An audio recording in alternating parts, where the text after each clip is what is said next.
خيركم من تعلم القرآن وعلمه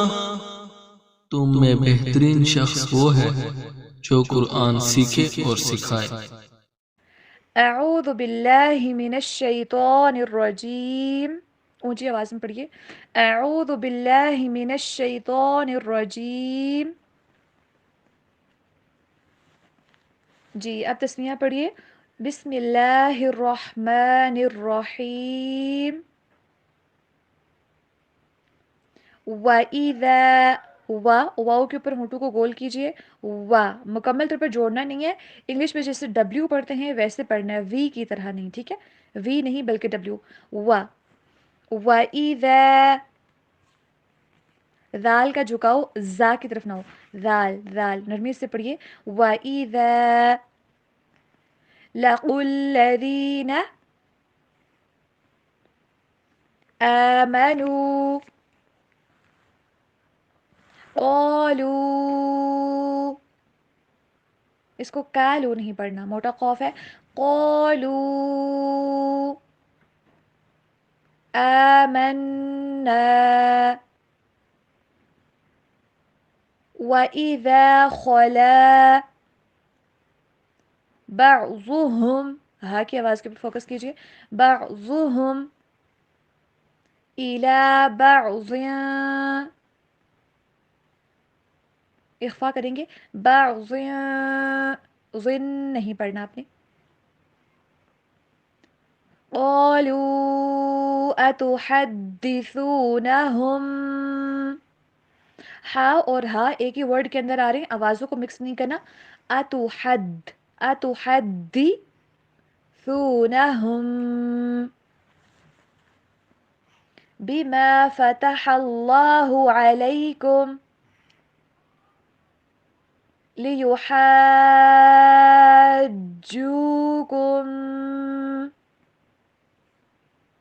به عند، نون کے اوپر اخفا، عند ہم نے نہیں پڑھنا، عند ربکم افلا تعقلون۔ اب ہم دیکھتے ہیں ٹرانسلیشن، بسم اللہ الرحمن الرحیم۔ وَإِذَا، اور جب، لَقُوا الَّذِينَ، وہ ملتے ہیں ان لوگوں سے، آمنوا، جو ایمان لائے، قالوا، تو وہ کہتے ہیں، آمنا، ہم ایمان لائے، وَإِذَا، اور جب، خلا، اکیلا ہوتا ہے، بعضهم، ان کا بعض، إِلَى بعض، بعض کی طرف، قالوا، تو وہ کہتے ہیں، أَتُحَدِّثُونَهُمْ، کیا تم انہیں بتاتے ہو، بما، وہ باتیں جو، فتح اللہ، اللہ نے کھولی ہیں، علیکم، تم پر، لیحاجوکم، تاکہ وہ تم سے جھگڑا کریں، بہ، ان کے ساتھ، عند ربکم، تمہارے رب کے پاس،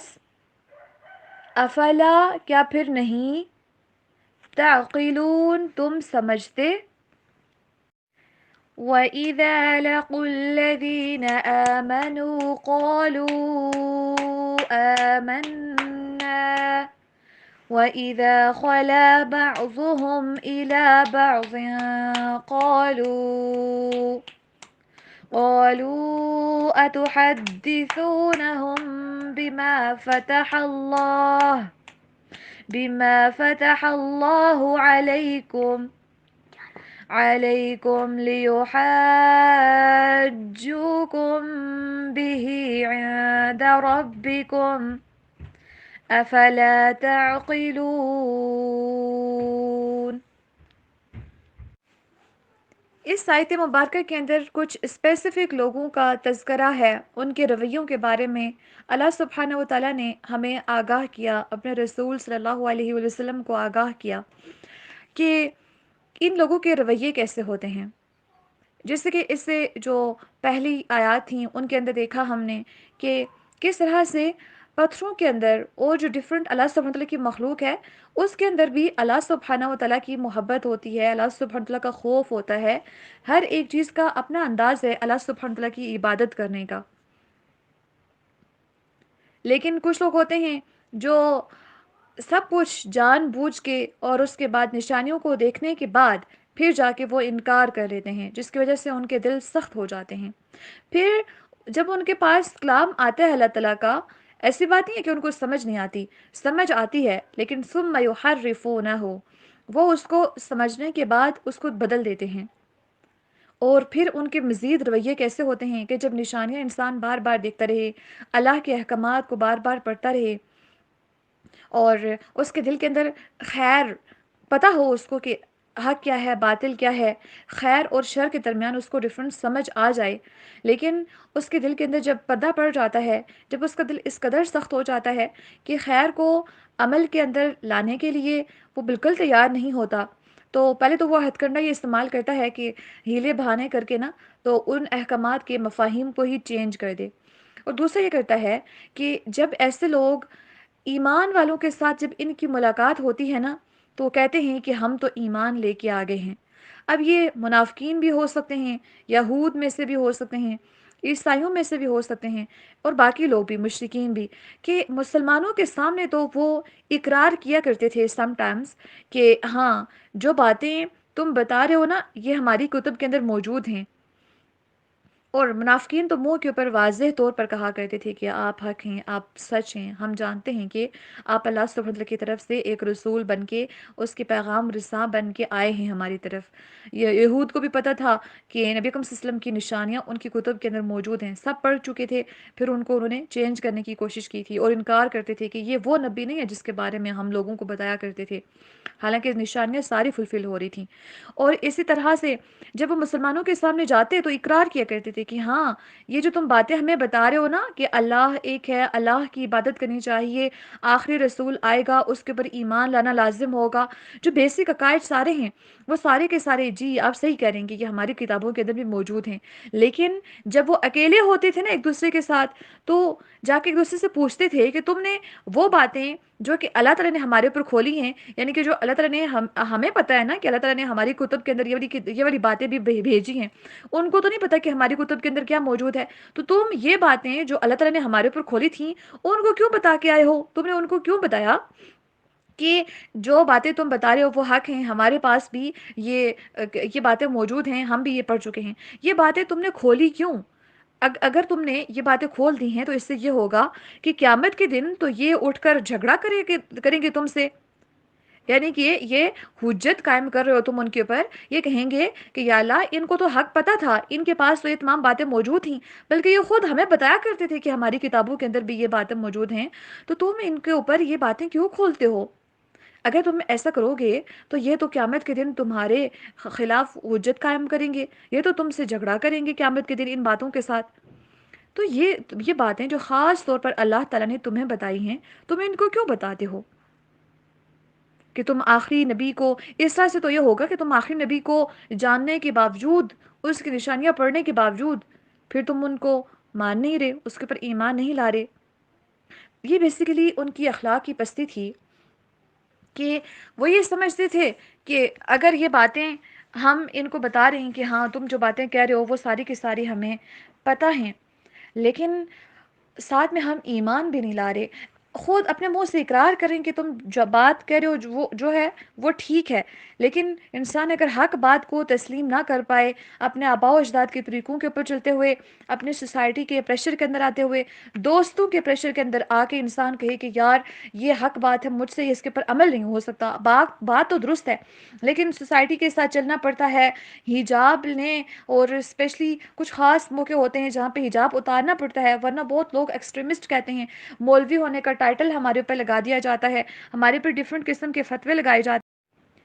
اور ہمیں نہ صرف سوسائٹی پریشرائز کرتی ہے بلکہ اپنے بہن بھائی پریشرائز کرتے ہیں کہ تمہارے ان کاموں کی وجہ سے، تمہارے حق کے اوپر چلنے کی وجہ سے ہمیں دوسروں کی باتیں سننی پڑ رہی ہیں. یا پھر ایسا بھی ہوتا ہے کہ ہمارے خود کے والدین ہمیں پریشرائز کر رہے ہوتے ہیں کہ پلیز ایک دن کی بات ہے،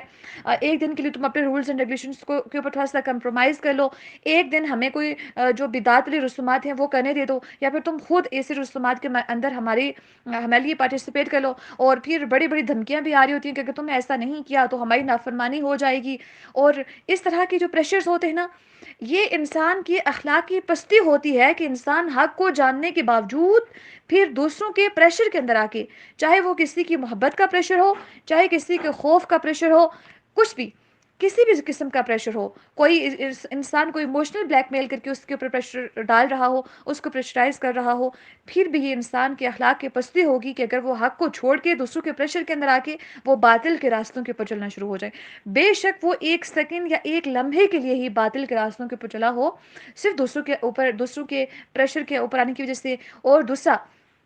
تکبر کی وجہ سے. انسان کو پتا ہو کہ یہ چیز غلط ہے، یہ میں کام کروں گی تو پکا پکا گناہ ہے، اللہ تعالیٰ نے مجھے بتایا ہے، مجھے تو اس گناہ کی سزا بھی پتا ہے، لیکن میری عادت ہے، عادت سے مجبور ہو کے نہیں جی اللہ تعالیٰ غفور الرحیم ہے نا، مجھے معاف کر دیں گے. تو دوسرا یہ ہوتا ہے کہ بہت زیادہ اللہ تعالیٰ سے ایسی امیدیں لگا دینا کہ اللہ تعالیٰ نے بتایا ہے کہ اس بات کے اوپر میں سزا دوں گا، پھر بھی اللہ تعالیٰ سے کہنا کہ نہیں نہیں آپ مجھے سزا نہیں دیں گے، میں ڈیفینیٹلی یہ گناہ کروں گی. اور جان بوجھ کے پھر انسان ایسے گناہ کرے. پھر انسان دوسرا بہت زیادہ کسی کا ڈر ہو، تو کسی کے سوسائٹی کے پریشر کی وجہ سے یا کسی کے خوف کی وجہ سے انسان حق کے راستے کو چھوڑ کے باطل کے راستوں کو اپنا دے کہ اگر ایسا ہو گیا تو پتہ نہیں مجھے مار دیا جائے گا. کتنے سارے لوگ ایسے ہیں جنہوں نے اپنی جانیں قربان کی ہیں،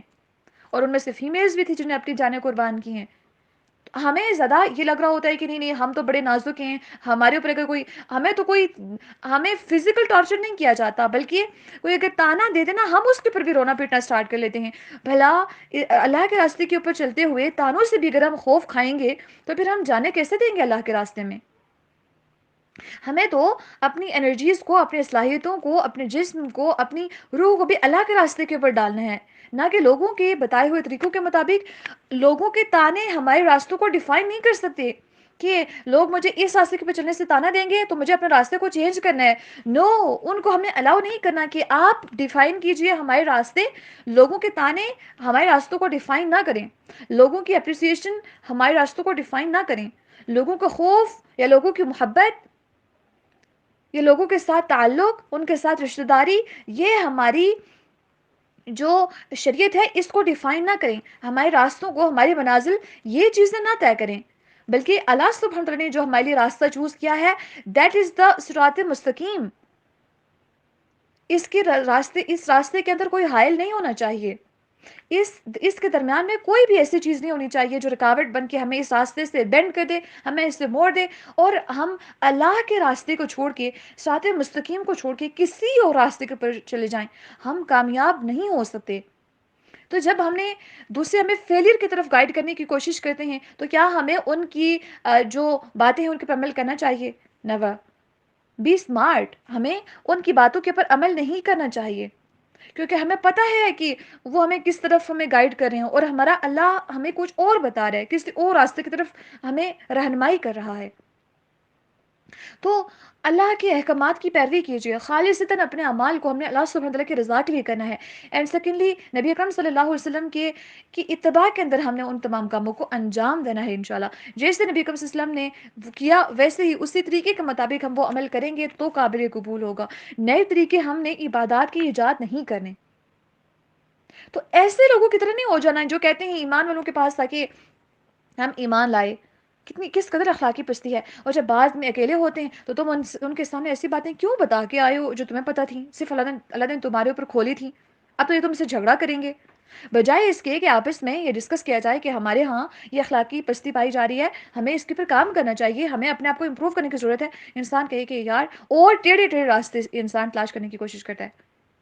پھر انسان جب ایسے راستوں کے اوپر پڑتا ہے نا، پھر میوزک کو حلال کرنا اس کے لیے بہت آسان ہو جاتا ہے، حرام رشتوں کو حلال کرنا اس کے لیے بہت آسان ہو جاتا ہے، حدود کو پامال کرنا اس کے لیے بہت آسان ہو جاتا ہے، جھوٹ بولنا، غیبت کرنا، دوسروں کے گوشت کھانا، مردہ بھائیوں کے گوشت کھانا اس کے لیے بڑا آسان ہو جاتا ہے. بہتان لگانا، الزامات لگانا، اپنی نیکیوں کے پہاڑ جو اس نے کمائے ہوتے ہیں بڑی مشقتوں کے ساتھ، وہ دوسروں کو آسانی کے ساتھ دوسروں کو دے دیتا ہے اس کے بارے میں کچھ ایسی بات کر کے، اور دوسروں کے گناہوں کے بوجھ اپنے اوپر لینا انسان کے اوپر آسان ہو جاتا ہے۔ اس سے پھر انسان کی شکوک و شبہات کے اندر مزید اضافہ ہو جاتا ہے۔ جب شکوک و شبہات میں اضافہ ہوتا ہے، پھر آپ کو پتہ ہے کہ شکوک و شبہات پھر انسان کے دلوں کے اندر اور زیادہ، یہ شکوک و شبہات دل کی بیماری ہوتے ہیں، تو اللہ تعالیٰ پھر جس کے دل میں یہ بیماری آ جائے، اللہ تعالیٰ اس کو اس کی بیماری میں مزید بڑھا دیتے ہیں۔ فزادہم اللہ مرضات، اللہ تعالیٰ پھر مزید بڑھا دیتے ہیں۔ پھر ڈھیل کی جو رسی ہوتی ہے وہ مزید ڈھیلی ہوتی جاتی ہے، انسان سرکشی میں بڑھتا ہی چلا جاتا ہے، بڑھتا ہی چلا جاتا ہے، اس امید پہ کہ شاید میں آخر میں توبہ کر لوں، بٹ ہو سکتا ہے کہ اس کو آخر میں توبہ نصیب ہو یا نہ ہو۔ تو ہدایت کے راستے اپنے اوپر ہم نے خود بند نہیں کرنے، ایسی باتیں کہہ کے کہ یار یہ بات تمہیں پتہ تھی، اب تم نے اس کو بتا دیا ہے کہ یہ بات نا مجھے پتہ تھی کہ ڈرامہ دیکھنے سے گناہ ہوتا ہے، تو اب اگر تم ڈرامہ دیکھو گی نا تو وہ تم نے تو اس کے سامنے، مولوی کے سامنے یا کسی کے سامنے جا کے، اپنے دوست کے سامنے تو کہہ دیا کہ ڈرامہ دیکھنے سے گناہ ہوتا ہے، اب اگر تم ڈرامہ دیکھو گی نا تو قیامت کے دن اگر تم اللہ تعالیٰ سے کہو گی کہ الہی مجھے پتہ تو نہیں تھا کہ نا کہ ڈرامہ دیکھنے سے گناہ ہوتا ہے، تمہیں دوست فلاں اٹھ کے کھڑی ہو کے ایک دم سے کہے گی الہی اس کو پتہ تھا، یہ سب مجھے بتایا تھا کہ ڈرامہ دیکھنے سے گناہ ہوتا ہے، تو اب مجھے کیا کرنا چاہیے؟ مجھے ایسی بات نا آئندہ کے بعد کسی کو بتانی نہیں ہے کہ میں ڈرامہ دیکھتی ہوں، میں گانے سنتی ہوں، میں دوسروں کی غیبت کر لیتی ہوں، یا دوسروں کو تانے دے دیتی ہوں، یا ناحق بات کر دیتی ہوں، یا چیختی چلاتی ہوں بہت زیادہ۔ تو یہ جو اپنے اوپر ہدایت کے راستے انسان خود بند کر رہا ہوتا ہے۔ اللہ سبحانہ وتعالیٰ فرماتے ہیں افلا تعقلون، کیا تم سمجھتے نہیں ہو؟ کیا تم عقلوں کو استعمال نہیں کرتے؟ عقل کے استعمال کرنے کا تقاضا یہ ہے کہ تم جو بات کہہ رہے ہو نا ایمان والوں کے سامنے، یا ویسے جو تمہارا ضمیر، جو تم خود سے خود بات کر رہی ہو کہ یہ چیز گناہ ہے، یہ غلط ہے اور یہ صحیح ہے، اس کے اوپر تم واقعی میں ایمان لاؤ کہ یار جب ہم دل سے مان لیتے نا کہ یہ چیز گناہ ہے، پھر اس کو چھوڑنا بہت آسان ہو جاتا ہے۔ آج نہیں تو کل، کل نہیں تو پرسوں، کیونکہ آپ کے دل میں ہوگا کہ آپ گناہ کریں، لیکن جب آپ گناہ کو گناہ سمجھنا بند کر دیں گے، پھر تو ہدایت کے راستے واقعی میں بند ہو جائیں گے۔ تو گناہ کو گناہ سمجھنا ہے انشاءاللہ تعالی۔ سب سے پہلے تو پڑھیے تعوذ، اعوذ باللہ من الشیطان الرجیم، ناؤ تسمیہ،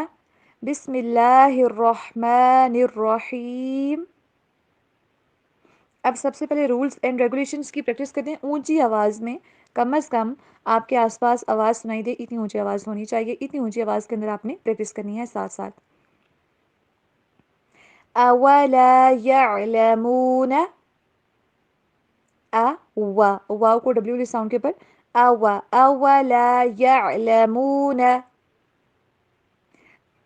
عین کی جگہ آپ نے حمزہ والی آواز نہیں دینی، یعلمون نہیں، یعلمون ان اللہ، ان پہ غنہ، اللہ کا نام پور کر کے پڑھا جائے گا، ان اللہ یعلم ما یسرون وما یعلنون ومنہم امیون، ہاں کی آواز ومنہم میں، اور ہوم کے اوپر آپ نے ٹھہرنا نہیں ہے، ومنہم امیون لا يعلمون الكتاب إلا أمانج، وَإِنْهُمْ، ان کے اوپر غنہ نہیں کرنا، وَإِنْهُمْ اور ہم پہ بھی نہیں، إِلَّا يَظُنُّونَ۔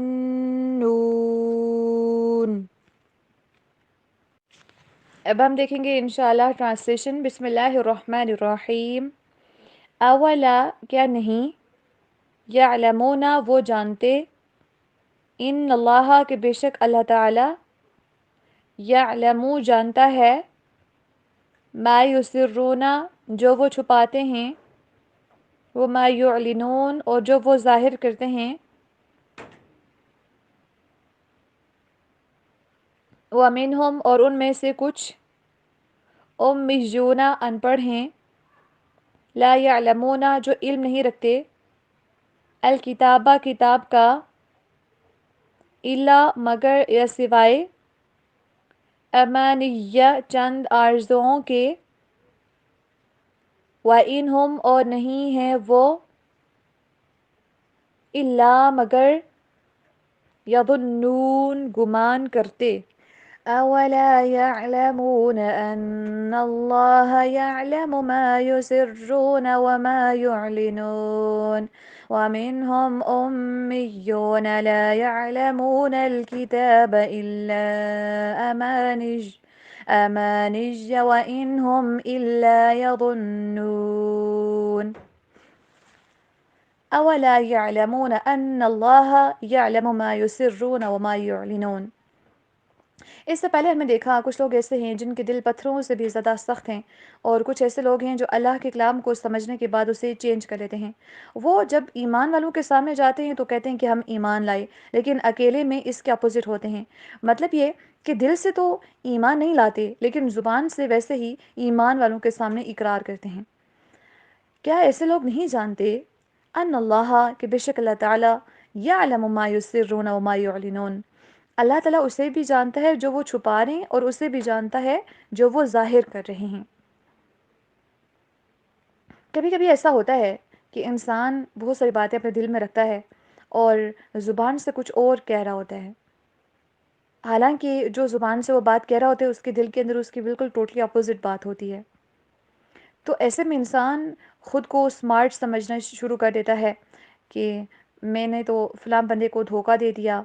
میں نے تو جو بات کہی وہ جھوٹ تھی اور دوسرے بندے نے اس کو سچ مان لیا، میں نے اس کو اس طرح سے دھوکہ دیا کہ اس کو پتہ بھی نہیں چلا.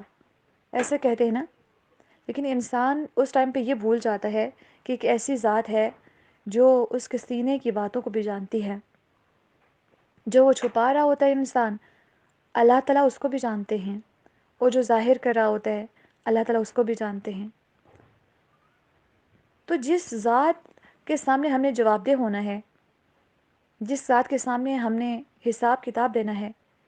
جس ذات نے ہمیں اس دنیا کے اندر بھیجا ہے، جس نے یہ زندگی دی ہے اور جس کے ہاتھوں میں موت ہے، جب وہی سب جانتی ہے تو پھر کسی اور سے کیا چھپانا. یا انسان کی جب یہ ایسی آیات پڑھتا ہے نا انسان، تو انسان کے تو دلوں کے اندر بھی اس کا اپنا اختیار نہیں چل رہا. وہ جو بات سینے کے اندر چھپائے گا اللہ تعالیٰ اسے بھی جانتے ہیں، اور جو وہ ظاہر کرے گا اسے بھی اللہ تعالیٰ جانتے ہیں. تو انسان کی عاجزی اور انکساری کا لیول کیسا ہونا چاہیے پھر. اسی لیے قرآن مجید میں اللہ سبحانہ وتعالیٰ فرماتے ہیں نا کہ جب جو ایمان والے ہوتے ہیں نا، جب ان کے پر اللہ کا کلام پڑھا جاتا ہے، آیات تلاوت کی جاتی ہیں، تو یہ ان کے ایمان میں اضافہ کرتی ہیں، ان کا ایمان بڑھاتی ہیں. تو اللہ سبحانہ وتعالیٰ کے سامنے عاجزی ان آیات کو پڑھنے سے بڑھتی ہے کہ الہی کچھ بھی آپ سے چھپا نہیں ہے، گناہ گار ہیں، خطا کار ہیں، آپ ہماری خطاؤں کو بھی جانتے ہیں، ہمارے تو دلوں کے اندر جو برائیاں پائی جاتی ہیں ان کو بھی تو آپ جانتے ہیں، پھر جو ظاہر ہیں ان کا تو پھر کیا کہنا. تو اللہ سبحانہ و تعالی سب باتوں کو جانتے ہیں. جب بھی کوئی ایسی بات ہو جو گناہ کے اوپر آمادہ کر رہی ہو، جو نیکی کے اندر سستی کروا رہی ہو، خود کو یہ آیت یاد دلائیے. سورۃ البقرہ آیت نمبر 77. اولا یعلمون ان اللہ یعلم ما یسرون وما یعلنون. کہ آپ جانتی نہیں ہو کہ اللہ تعالیٰ جو تم چھپا رہی ہو اسے بھی جانتے ہیں، اور جو تم ظاہر کر رہی ہو اسے بھی جانتے ہیں. پھر آپ کو نیکی چھپ کے کرنے میں مزہ آئے گا، پھر برائیوں سے بچنے میں مزہ آئے گا، پھر برائیوں کو چھوڑنا آسان ہو جائے گا. اور ریاکاری جیسی جو اتنی بڑی برائی ہے جس کے اندر، حالانکہ یہ شرک کے اندر آتا ہے، ریاکاری شرک اصغر میں ہے، اور ہمیں پتہ ہے کہ شرک بہت بڑا ظلم ہے. لوگ کہتے ہیں ہم مسلمان ہیں، ہم کلمہ پڑھتے ہیں، اور ہم ساتھ میں دکھاوا بھی تھوڑا بہت ہو ہی جاتا ہے، دوسروں کو دکھا بھی دیتے ہیں. تو اس وجہ سے ہم دکھاوا ہو جاتا ہے، لیکن ہم الحمدللہ کلمہ گو ہیں. کلمہ گو ہونے کے بعد ہی انسان مشرک بنتا ہے. کلمہ گو نہیں ہے پھر تو وہ ڈائریکٹ کافر ہے. اللہ کو مانتے ہوئے اس کے ساتھ کسی کو شریک کر دینا. تو جب انسان یہ جانتا ہے نا کہ اللہ تعالیٰ چھپی باتوں کو بھی جانتا ہے، پھر انسان کے دل کے اندر ایک تسلی ہوتی ہے کہ میں جو عبادات کر رہی ہوں اکیلے میں، جو اچھے کام ہیں، جو دل کے اندر میرے پازیٹیو خیالات ہیں، ان کو بھی اللہ تعالیٰ جانتے ہیں۔ پھر اس کے لیے نیکیاں کرنا آسان ہو جاتا ہے، پھر وہ ریاکاری سے نکل آتا ہے، وہ دوسروں کے اوپر نہیں ڈیپینڈ کرتا کہ دوسرے مجھے تعریف کریں گے تو میں کام کروں گی اور جب نہیں کریں گے تو نہیں کروں گی، کیونکہ اس کو پتہ ہوتا ہے کہ اللہ کی ذات ہے۔ وَمِنْهُمْ أُمِّيُّونَ لَا يَعْلَمُونَ الْكِتَابَ إِلَّا أَمَانِيَّ وَإِنْهُمْ إِلَّا يَظُنُّونَ وَمِنْهُمْ أُمِّيُّونَ لَا يَعْلَمُونَ الْكِتَابَ۔ اب کچھ لوگ ایسے ہوتے ہیں نا جو جاہل ہوتے ہیں، ان کو اللہ کی کتاب کا کچھ علم نہیں ہوتا، ان کو جو شریعت کے احکامات ہوتے ہیں ان کو کچھ علم نہیں ہوتا، سوائے آرزوؤں کے بس وہ گمان ہی کرتے رہتے ہیں کہ میرا خیال یہ ہے، ایسا نہیں بلکہ ایسا ہی ہوگا۔ اس کا ایک طرف سے تو مطلب یہ بنتا ہے، دوسری طرف سے کہ انسان بس اپنی خواہشات کو اپنا دین بنا لے، اللہ سبحانہ وتعالیٰ کی سیٹ کردہ لمٹس کو، حدود کو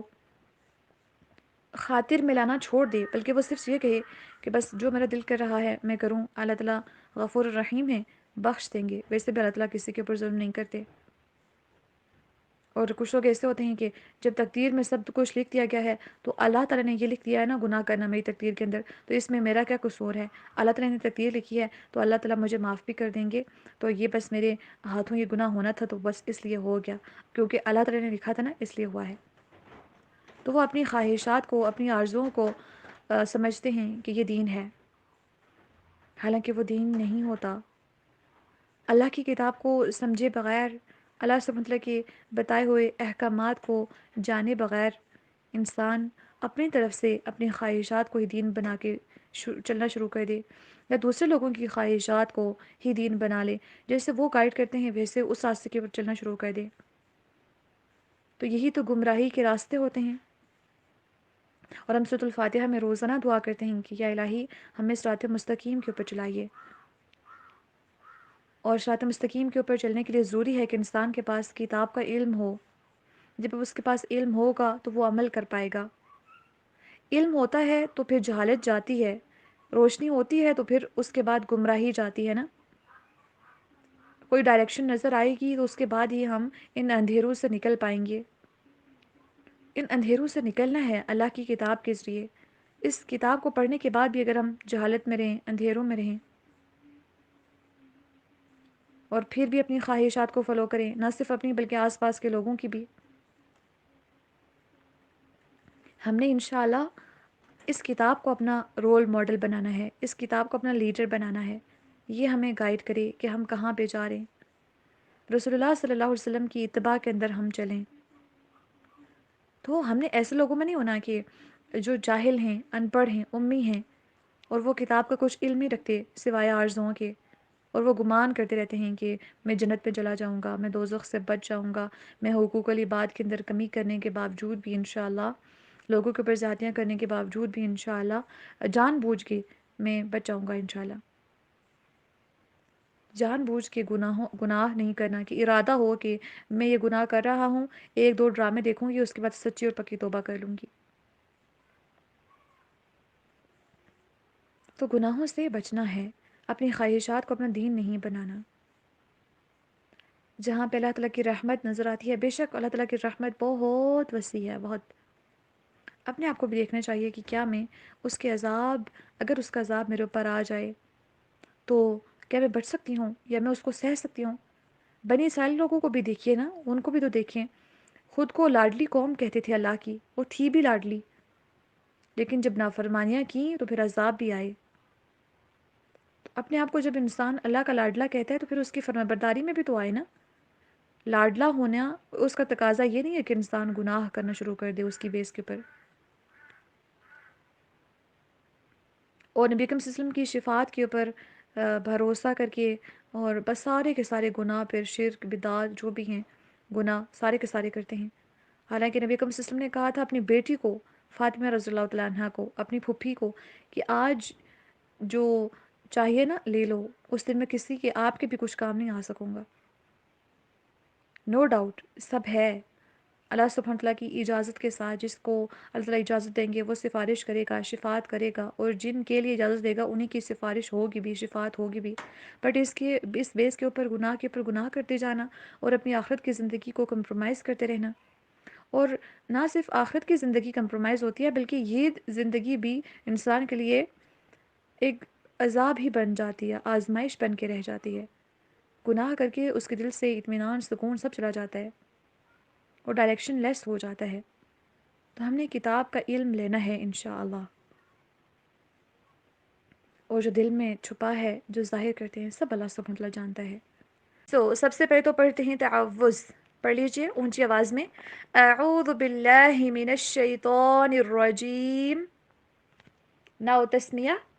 بسم اللہ الرحمن الرحیم۔ اب ہم رولز اینڈ ریگولیشنز پریکٹس کرتے ہیں، اس کے لیے آپ نے اونچی آواز میں پریکٹس کرنی ہے، کم از کم آپ کے آس پاس تک آواز جائے، اور بار بار اس کی پریکٹس کرنی ہے تاکہ آپ کی زبان کے اوپر یہ الفاظ بیٹھ جائیں۔ جی، فویل للذین، فوی، واو کے اوپر آپ نے ہونٹوں کو گول کرنا ہے، کمپلیٹلی جوڑنا نہیں ہے،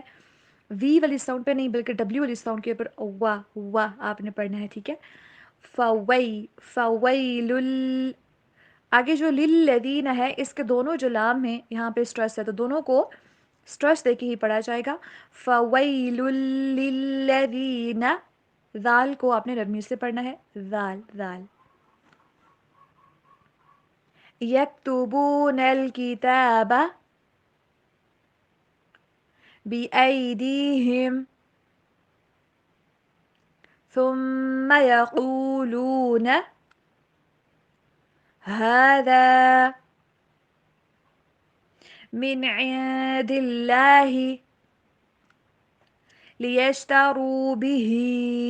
را کو موٹا پڑھیں گے، لیشتروا به ثمنا قلیلا، ثمنا کے اوپر اخفا، ثمنا قلیلا، فویل لہم،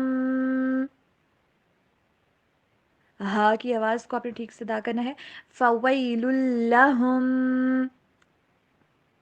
مما کتبت ایدیہم وویل لہم مما یکسبون وقالوا لن تمسنا النار، لن کے اوپر آپ نے اخفا کرنا ہے، لن تمسنا النار، را کو موٹا، الا ایاما معدودہ، عین اور ہا دونوں ساتھ آ رہے ہیں، فوکس کر کے پڑھیے، معدودہ۔ قل اتخذتم عند اللہ، عند کے اوپر اخفا، عہدا، عین اور ہا اگین یہاں پہ ساتھ ساتھ آ رہے ہیں تو فوکس کر کے پڑھنا ہے، عہدا فلن یخلف اللہ عہدہ ام تقولون، ام کے اوپر آپ نے ٹھہرنا نہیں ہے، اور ایک اور فوکس کیجئے کہ جو حرکات ہیں نا حروف کے الفاظ کے اینڈ پہ جو آ رہی ہیں، جیسے تقولون، نہ زبر زیر پیش، ان کو حرکات کہتے ہیں، اکثر لوگ ان کو لمبا کر دیتے ہیں، تقولون، ایسا نہیں پڑھنا آپ نے، جب بھی قرآن مجید کی تلاوت کریں اس کے پر لازمی فوکس کیا کریں کہ کیا میں حرکات کو لمبا تو نہیں کری۔ علی اللہ ما لا تعلمون، بسم اللہ الرحمن الرحیم، فویل للذین، پھر بڑی ہلاکت ہے ان لوگوں کے لیے،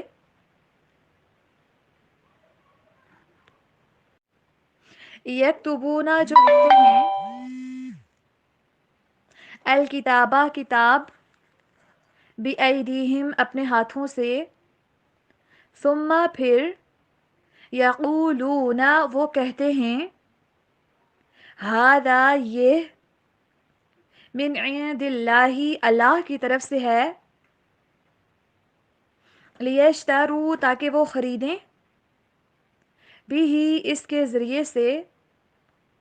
ثمنا قلیلا تھوڑی قیمت۔ اچھا، لیشترو کا مطلب خریدیں بھی ہوتا ہے، بیچیں بھی۔ اگر خریدیں تو پھر ایسا ہوگا کہ تاکہ وہ خریدیں اس کے ذریعے سے تھوڑی سی قیمت، اور اگر بیچیں تو اس کو ایسے کریں گے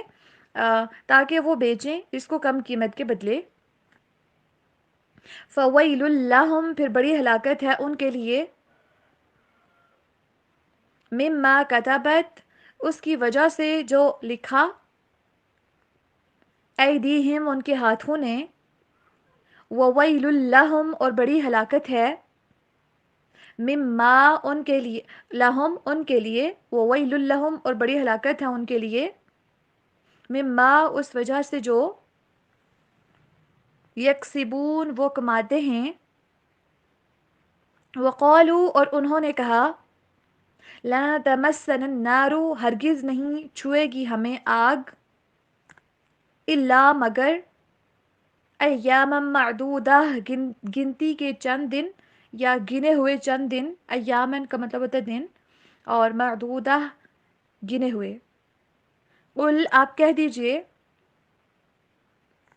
اتخذتم کیا تم نے لیا ہے، عند اللہ اللہ تعالی سے، عہدن کوئی وعدہ، فلن یخلف اللہ پھر ہرگز نہیں خلاف ورزی کرے گا اللہ تعالی،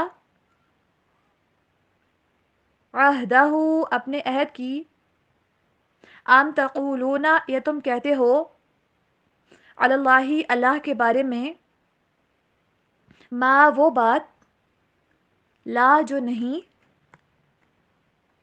تعلمون تم جانتے۔ اس سے پہلے ہم نے دیکھا کہ بنی اسرائیل کس طرح کا رویہ اپناتے تھے، کس طرح سے وہ منافقت والا رویہ انہوں نے اپنا رکھا تھا۔ اللہ سبحانہ وتعالی نے فرمایا کہ اولا یعلمون ان اللہ یعلم ما یسرون وما یعلنون، اللہ تعالیٰ تو ان کے دل کے اندر جو منافقت چھپی ہے، جو حسد چھپا ہے، جو عناد چھپا ہے، اللہ تعالیٰ تو اس کو بھی جانتا ہے نا۔ اور ان میں سے کچھ ایسے لوگ ہیں جو صرف اپنی خواہشات کو ہی بس دین مان کے چلتے ہیں، اپنے گمان کے مطابق زندگی بسر کرنے کی کوشش کرتے ہیں، وہ اپنے گمان کو ہی دین سمجھ لیتے ہیں۔ تو ایسے لوگ ہم میں کیا موجود نہیں ہیں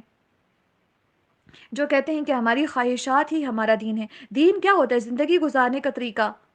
یہی ہوتا ہے نا۔ تو اگر کچھ لوگ اپنی مرضی کے مطابق زندگی گزارتے ہیں، اپنے طریقے کے مطابق، تو اس کا مطلب ہے کہ انہوں نے اپنی خواہشات کو اپنا دین بنا لیا۔ ایک مومن کی زندگی ہمیشہ اللہ سبحانہ وتعالیٰ کے احکامات کے مطابق ہوتی ہے، کہ جیسے اللہ سبحانہ وتعالیٰ مجھے بتائیں گے، میں نے اپنی زندگی کے اندر وہی طریقہ کار اپنائی کرنا ہے، اپنانا ہے۔ تو اگر کوئی شخص ایسا کرتا ہے کہ اپنی جو خواہشات ہیں ان کو ہی اپنا دین بنا کے چلنا شروع کر دیتا ہے، جو دل کیا وہی کرنا شروع کر دیتا ہے، حلال حرام کی کوئی تمیز نہیں ہے، جو کھانا ہے بس کھا لیا، جو پینا ہے پی لیا، پہننا ہے پہن لیا، دوسروں کے ساتھ زیادتی کرنی ہے کر لی۔ فَوَيْلٌ لِّلَّذِينَ يَكْتُبُونَ الْكِتَابَ بِأَيْدِيهِمْ جو ایسے لوگوں کے لیے بڑی ہلاکت ہے۔ ویل جہنم کی گاٹی کا بھی نام ہے، اور بڑی ہلاکت ہے ان لوگوں کے لیے جو کتاب کو اپنے ہاتھوں سے لکھتے ہیں، جو اللہ سبحانہ وتعالیٰ کے بتائے ہوئے احکامات کو اپنی مرضی سے چینج کر لیتے ہیں۔ کیونکہ ان لوگوں کا یہ رویہ ہوتا تھا کہ ان کے علماء جن کے پاس حق پہنچتا تھا نا، جو اس کو سمجھتے تھے کہ یہ اللہ سبحانہ وتعالیٰ کی طرف سے حق ہے، پھر اس کو وہ چینج کرتے تھے، وہ چینج کر کے نا تو اپنی مرضی کی خواہشات کو، جو ان کو دل کرتا تھا کہ اس طرح سے آسانی رہے گی، تو وہ اس کے اللہ تعالیٰ کی جو ایکچوئل آیات تھیں، جو ایکچوئل احکامات تھے، ان کے ساتھ اس کو مکس کر لیتے تھے، تاکہ جو آسان اللہ تعالیٰ کی طرف سے احکامات ہیں ان کو تو مان لیا جائے، لیکن جو مشکل لگ رہے ہیں، ان کے پر عمل کرنا مشکل ہے، گناہوں کو چھوڑنا مشکل ہے، تو اس گناہ کو انہوں نے حلال ٹھہرایا۔ تو ایسے لوگ جو بنی اسرائیل کے لوگ تھے، انہوں نے اپنے علماء کو ہی اپنا رب بنا لیا تھا۔ رب وہ ہوتا ہے نا جو حلال اور حرام کے فیصلے کرتا ہے، تو انہوں نے علماء کے ہاتھ میں اتھارٹی دے دی کہ آپ ہمارے لیے چیزوں کو حلال کریں اور آپ چیزوں کو حرام کریں۔ تو اس طرح سے یہ ہوا کہ انہوں نے اپنے ہاتھ کے اندر اللہ سبحانہ وتعالیٰ کی جو اتھارٹی تھی، جو اللہ تعالیٰ کے پاس ایک اختیار تھا، اس کو اپنے ہاتھ میں لینے کی کوشش کی، اور اس کے ذریعے انہوں نے کیا کیا کہ کتابوں کو بدلنا شروع کر دیا۔ یہ لفظی تبدیلیاں بھی تھیں کہ مطلب پورے پورے ورڈز ہی پورے پورے احکامات ہی چینج کر لیتے تھے، اور کچھ ایسے تھے جو مانوی اعتبار سے وہ چینج کرتے تھے، کہتے تھے کہ اس حکم کا مطلب یہ بھی بن سکتا ہے، یہ بھی بن سکتا ہے، اللہ تعالیٰ نے ہمیں یہ فلیکسیبلٹی دی ہے، اس گناہ کے اوپر کوئی ہمیں پکڑ نہیں ہوگی، ہم یہ کام کر سکتے ہیں۔ زنا والی اکثر آیات ہوتی تھیں، ان کو یا اس کے جو احکامات تھے ان کو چھپانے کی کوشش کرتے تھے، کہتے تھے کہ ہماری کتاب کے اندر نا اس کی سزا رجم نہیں ہے بلکہ کوڑے لگائے جائیں گے، یا اس طرح کی کوئی سزائیں وہ چھپایا کرتے تھے۔ تو اللہ تعالیٰ نے یہ بتایا کہ ایسے لوگوں کے اوپر ہلاکت ہے۔ ثم يقولون هذا من عند الله ليشتروا به ثمنا قليلا، پھر وہ کتابوں کو اپنے ہاتھوں سے چینج کرنے کے بعد یہ کہتے ہیں کہ یہ تو اللہ سبحانہ و تعالیٰ کی طرف سے ہے، اور اس کے بدلے میں وہ تھوڑی قیمت کو کمانا چاہتے ہیں۔ اب وہ تھوڑی قیمت پیسہ بھی ہو سکتا ہے، وہ تھوڑی سی قیمت جو ہے وہ دنیا کا عیش و آرام بھی ہو سکتا ہے، کہ آپ اللہ کے احکامات کو چینج کر دیں کہ صبح کے ٹائم اگر آنکھ نہیں کھلتی یا آپ کو دل کر رہا ہے سونے کا، مزید نماز وغیرہ نہیں پڑھتے، تو ایک دن کیا کرتے ہیں کہ ہم نا یا پھر یونیورسٹی وغیرہ میں ہوتے ہیں اور کالجز وغیرہ کے اندر ہوتے ہیں، تو نماز کا اتمام ہو سکتا ہے جس جگہ کے اوپر اس پہ بھی نہیں کرتے، ایک ساتھ ہم کر لیں گے۔ تو اپنے مطابق اپنے اکارڈنگلی ہم اگر دین کو ڈیزائن کرنے کی کوشش کریں گے نا، اور پھر کہیں گے کہ اللہ تعالیٰ نے ہمیں یہ فلیکسیبلٹی دے رکھی ہے، میوزک کو سن لیتے ہیں، کیونکہ قرآن مجید میں کہیں پہ بھی نہیں آتا کہ میوزک جو ہے وہ حرام ہے، اور اس کے حوالے سے جو کلیئر کٹ احادیث ہیں، اس کو شراب کے ساتھ رکھا گیا ہے، زنا کے ساتھ، تو اس کے حرام کام جو ہیں ان کے ساتھ میوزک کا ذکر کیا گیا، تو باقی چیزوں کو حرام سمجھنا ہے لیکن میوزک کو حرام نہیں سمجھنا، یعنی کہ جو اپنا دل کر رہا ہے نا کہ یہ کام کرنا ہے مجھے، اس کو میں چھوڑ نہیں سکتی، تو اس کو خود کے اوپر حلال کر لے انسان، تو اس کے ذریعے آپ کو تھوڑی سی پلیئر مل جائے گی، ثمنا قلیلا، تھوڑے سے ٹائم کے لیے آپ کو ڈرامہ دیکھیں گے، خوشی مل جائے گی، لیکن یہ بہت تھوڑی قیمت ہے۔ اس تھوڑی قیمت کے بدلے میں آپ نے اللہ تعالیٰ کے احکامات کو چینج کر دیا، اللہ تعالیٰ کے احکامات کو آپ نے بدلنے کی کوشش کی، پھر آپ نے تھوڑی سی قیمت پا لی، پھر کیا ہوگا؟ فَوَيْلٌ لَّهُم مِّمَّا كَتَبَتْ أَيْدِيهِمْ وَوَيْلٌ لَّهُم مِّمَّا يَكْسِبُونَ، کہ اس کے بدلے میں پھر ان لوگوں کے لیے ہلاکت ہے جو وہ اپنے ہاتھوں سے لکھتے ہیں اور جو اس کے ذریعے کماتے ہیں، دونوں کے اوپر ہلاکت ہے۔ تو جو ہم جو گناہ کرتے ہیں، جو اللہ تعالیٰ کے احکامات کو چینج کرنے کی کوشش کرتے ہیں، کچھ لوگ نعوذ باللہ ایسے بھی ہیں جو نبی اکرم صلی اللہ علیہ وسلم کو مانتے ہی نہیں ہیں، کہ ہمارے لیے بس قرآن کافی ہے، حدیث کا ٹوٹل انکار کر کے بیٹھے ہیں۔ کچھ ایسے ہیں جو اللہ کو ہی نہیں مانتے، اور کچھ ایسے ہیں جو کتاب کو پڑھتے ہیں، سمجھتے ہیں، اور اس کے بعد ثم یحرفونہ، تو اس کو پھر مکمل طور پر بدل ڈالتے ہیں۔ تو ہم نے اللہ تعالیٰ کی جتنے بھی آیات پڑھتے ہیں، اللہ کا کلام پڑھتے ہیں، اس کو ہم نے بدلنا نہیں ہے، اس کے اندر بس جو احکامات آنے تھے حلال اور حرام کے، وہ سب کے سب آ چکے ہیں، اب دین مکمل ہو چکا ہے، اب ہمارے پاس بس یہ ہے کہ ہم نے اس کو فالو کرنا ہے انشاءاللہ۔ تو چیزوں کو حلال اور حرام ٹھہرانے کا طریقہ کار یہ اس کا اختیار ہمارے پاس نہیں ہے۔ اکثر لوگ آج کل کہتے ہیں سود کے بعد بغیر کاروبار نہیں ہو سکتا، حرام کھاتے ہیں۔ اچھا، کھانے پینے کے اندر بھی حرام کی تمیز نہیں رکھتے۔ آپ کو پتہ ہے کہ آس پاس آپ کی کوئی انکل ہیں، کوئی آپ کی فیملی میں ایسا بندہ ہے جس کا سودی کاروبار ہے، مزے سے جا کے جب وہ دعوتیں دیتا ہے، آپ لوگ یا ہم لوگ ایسے کرتے ہیں کہ جا کے کھا کے آ جاتے ہیں، یعنی کہ ہم جو کھا رہے ہیں اس کی کوئی ہمیں پرواہ نہیں ہوتی کہ ہم حلال کھا رہے ہیں یا حرام کھا رہے ہیں۔ ایک ایسا بندہ ہے جس کا شراب کا کاروبار چل رہا ہے، ہم اس کے گھر میں جاتے ہیں، وہ ہمیں دعوت پہ انوائٹ کرتا ہے، اور ہم جا کے آرام سے بیٹھ کے انجوائے کر کے آتے ہیں، پھر اس کو یہ دعا دے کے آتے ہیں کہ اللہ تعالیٰ آپ کے دسترخوان کے اندر مزید برکتیں دے، ہم اس کے ساتھ بھی اٹھ بیٹھ کے کھانا پینا کر کے آ جاتے ہیں۔ صحابہ کا رویہ تو اس سے اپوزٹ ہوتا تھا، ان کے اگر پیٹ میں ایک نوالا بھی چلا جاتا تھا نا، حلق سے اتر جاتا اگر، تو وہ تو جو ایک انڈیوسڈ جو وامٹنگ ہوتی ہے نا، مطلب خود سے جان بوجھ کے جو کیا کرنا، وہ ویسے کرتے تھے تاکہ جو ہم نے کھا لیا وہ نکل جائے واپس۔ کتنے کتنے دنوں کے بھوکے ہوتے تھے ہم تو الحمدللہ، کھانا ہم بار بار کھا رہے ہوتے ہیں، پیٹ بھرے ہوتے ہیں، لیکن پھر بھی ہمیں انٹرٹینمنٹ کے نام پہ، انجوائمنٹ کے نام کے اوپر ہمیں ایسی چیزیں چاہیے ہوتی ہیں جس کے اندر ہم حلال اور حرام کی تمیز کو بھول جاتے ہیں، آیا کہ یہ حلال بھی ہے یا حرام ہے۔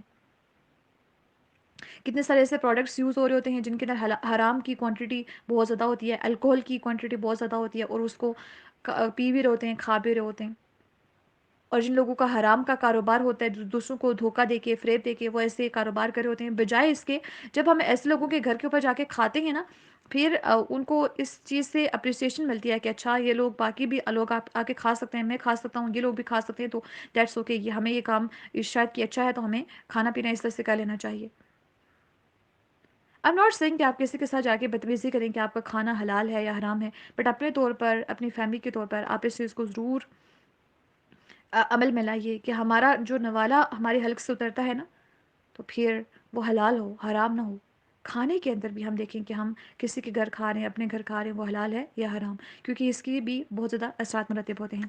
وَقَالُوا لَن تَمَسَّنَا النَّارُ إِلَّا أَيَّامًا مَّعْدُودَةً۔ آج کل کے دور کے لوگوں کا بھی یہ کانسیپٹ ہے کہ جو آگ ہے نا وہ ہمیں چند دنوں کے علاوہ چھو نہیں سکے گی۔ آپ ان سے پوچھئے کہ کیا تم نے کوئی اللہ سے عہد لے رکھا ہے، جو کہتے ہیں کہ بس نا ہم ایک دن تو جنت میں جائیں گے نا، جہنم کا عذاب چکھ چکھ کے۔ تو جہنم کا عذاب اتنا آسان ہے کہ ایک نہ ایک دن ہم اس کو بھگت کے پھر ایٹ دی اینڈ جا کے ہم جنت میں داخل ہوں گے۔ تو وہ کیا کہتے ہیں، بلکہ آپ ان سے کہیے، ان سے پوچھئے ایسے لوگوں سے کہ اتخذتم عند اللہ عہدا فلن یخلف اللہ عہدہ۔ تم نے اللہ سے کوئی عہد لے رکھا ہے کیا؟ کہ اللہ تعالیٰ نے آپ سے کوئی وعدہ کیا ہوا ہے کہ اچھا میں آپ کو نا اتنے دن، جو آپ نے یہ والا گناہ کر لیا، اتنے دن میں آپ کو جہنم میں ڈالوں گا، اس کے بعد میں آپ کو جنت میں داخل کروں گا۔ ام تقولون علی اللہ ما لا تعلمون، یا تم اللہ تعالیٰ کے اوپر ایسی بات کہہ رہے ہو کہ جو بالکل جھوٹ ہے، جو تم جانتے نہیں ہو، تم ایسی بات اللہ تعالیٰ کے اوپر کہہ رہے ہو۔ اگر عذاب نہ ہوتا تو جہنم کے بارے میں اتنی آیات کیوں آتی قرآن میں؟ اگر عذاب نہ ہوتا تو اللہ سبحانہ وتعالیٰ کی جو غضب والی صفات ہیں، جو حساب کتاب والی صفات ہیں، وہ کیوں بیان کی جاتی؟ قرآن کا ایک میجر پورشن عذاب کے اوپر مشتمل ہے کہ عذاب آئے گا، وہ حق ہے، لیکن انسان کو شیطان دھوکہ دے دیتا ہے نا، جس سے حضرت آدم علیہ السلام کو اور حضرت حوا علیہ السلام کو اس نے پھسلایا، بہلایا، اسی طرح سے انسانوں کے ساتھ بھی کرتا ہے۔ اللہ تعالیٰ غفور الرحیم ہے، معاف کر دیں گے، آپ گناہ کیے جاؤ۔ انسان یاد رکھیں کہ اپنے اعمال اگر نیک کر رہا ہے، اس کا مطلب یہ نہیں ہے کہ وہ ان اعمال کی وجہ سے جنت میں جائے گا، فائدہ ہوگا، لیکن اللہ کی رحمت نہ ہو تو اعمال کچھ کام نہیں آ سکتے انسان کے۔ لیکن انسان یہ کہے کہ میں اللہ تعالیٰ کی نافرمانیاں بھی کروں، پھر میں اس سے یہ بھی کہوں کہ آپ مجھے جنت میں داخل کر دیجیے گا سلامتی کے ساتھ۔ اللہ تعالیٰ اپنے بندوں کے اوپر مہربان ہیں، وہ چاہیں تو ساری کی ساری مخلوق کو بغیر حساب کتاب کے، کوئی بھی عذاب دیے بغیر جنت میں داخل کر دیں، وہ اس چیز کے اوپر قادر ہیں، اور ساری مخلوق کو اگر وہ جہنم میں ڈال دیں تب بھی ان سے کوئی پوچھنے والا نہیں ہے۔ لیکن بات یہ ہے کہ ہم کہاں پر ریلائی کریں، ہم کس کیٹیگری کے اندر ہیں، ہماری نظر میں اللہ تعالیٰ کہاں ہیں، اللہ تعالیٰ کی بات کہاں پہ ہے۔ کوئی اگر ہماری زندگی کے اندر امپورٹنٹ ہوتا ہے نا، ہم اس کی بات کو کتنی ویلیو دیتے ہیں کہ فلاں بندے نے ہم سے یہ کام کہا تھا تو ہم نے یہ کام کرنا ہے۔ والدین، ٹیچرز، ہمارے آس پاس کے باقی رشتہ دار، دوست، ان کی بات ماننا، رات کو 12 بجے اگر کہیں نا آ جاؤ ہم چلتے ہیں کہیں گھومنے پھرنے جانا ہے، ہم فوراً اٹھ کے کھڑے ہو جاتے ہیں کہ چلیں۔ کسی کی اگر اور خوشی ہو، جیسے کسی کی شادی ہے، خوشی کا موقع ہے، ہم پوری رات جاگنے کے لیے تیار ہوتے ہیں نا۔ اللہ کی خوشی کے لیے ہم جاگتے بھی نہیں، اللہ کے احکامات کی ہم کوئی فکر ہی نہیں کرتے، آیا کہ اللہ تعالیٰ اس سے خوش ہوں گے یا ناراض۔ تو ہم نے اللہ تعالیٰ کو راضی کرنے کے پیچھے چلنا ہے، اس کے پیچھے بھاگنا ہے۔ ہم نے اس بیس کے اوپر یہ سوچ کے ہم نے گناہ نہیں کرنے کہ چند دن عذاب ملے گا، اس کے بعد پھر ہم جنت میں چلے جائیں گے۔ نہیں، ہم سلامتی کے ساتھ کیوں نہ جنت میں جائیں، ہم ذلیل اور رسوا ہو کے کیوں جنت میں داخل کیے جائیں۔ ایک مومن کی اللہ تعالیٰ کے اوپر امید ہونی چاہیے، اللہ تعالیٰ کے سے یقین ہونا چاہیے اللہ تعالیٰ کے اوپر کہ اللہ تعالیٰ مجھے انشاءاللہ یوں جنت میں داخل کریں گے، سلامتی کے ساتھ انشاءاللہ۔ دنیا کے معاملے میں ہم ٹاپ کے اوپر رہنا چاہتے ہیں، اور دین کے معاملے میں، جنت کے معاملے میں ایٹ دی اینڈ کے بس کلمہ پڑھتے ہیں نا، انشاءاللہ جنت میں جائیں گے ایک دن۔ باقی چیزوں کا بھی ہم نے انشاءاللہ اپنی زندگی کے اندر خیال رکھنا ہے۔